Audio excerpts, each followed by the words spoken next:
Hi guys, what's up? Welcome to another chapter of Nick the Geek.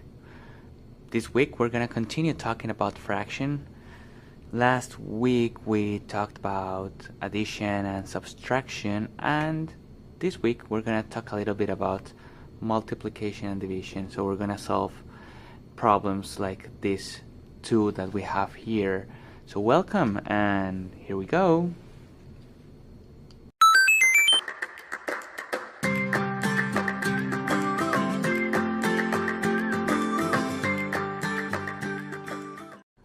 Okay, first we're gonna talk a little bit about multiplication, which is the easiest case of fractions and operations. So if you have two fractions, a divided into b, and you want to multiply it times c divided into d, it goes direct. And when I say direct, what I mean is that you just go a times c, and all that we're going to be divided into b times d. And that's going to help a lot, because that's going to be the easiest operation of the four operations with fractions we're going to deal with. So as a first example, we're going to have 4 divided into 3, and we're going to multiply it times 1 divided into 2. So according to our formula, which we have here, we just go direct. We multiply 4 times 1, and we divide that into 3 times 2. That's going to give us 4 divided into 6. The good thing about this number is that both are even numbers, so we can reduce in half both numbers, and that's going to give us 2 divided into 3. As a second example, we're going to do 3 divided into 2, and we're going to multiply that into 4. This might sound tricky because 4 is not a fraction, but you can transform it.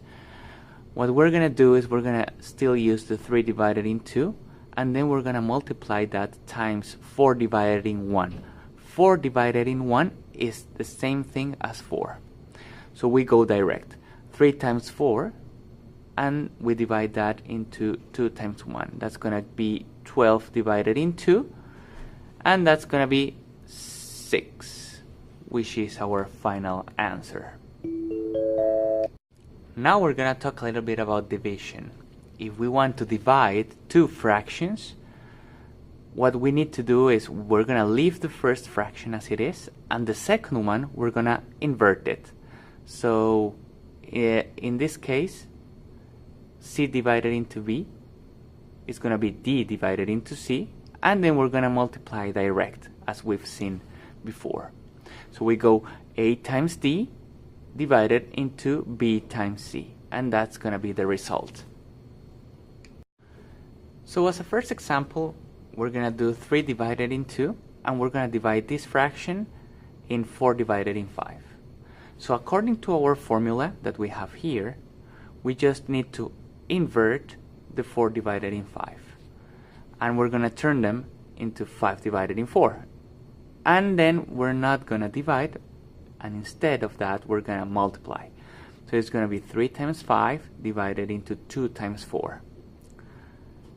So that's going to be 15 divided into 8, and we can't reduce that number anymore, so that's the final result. And then we're going to do 2 divided into 3 divided in 4. So it looks tricky because 2 is not a fraction, but you can transform that, because 2 is the same thing as 2 divided in 1. So we're going to divide 2 divided in 1 divided into 3 divided in 4. And that's going to be 2 divided in 1 times 4 divided in 3, because we are inverting these two numbers, right? So it's going to be 8 divided into 3. That's going to be our final answer. Well guys, this was pretty much it for the week. So I hope you had enjoyed this lesson, And well, thank you for joining Nick the Geek. If you liked the video, please hit subscribe and keep in touch with the latest updates of Nick the Geek. Take care and have a wonderful weekend, and see you next week. Take care. Bye.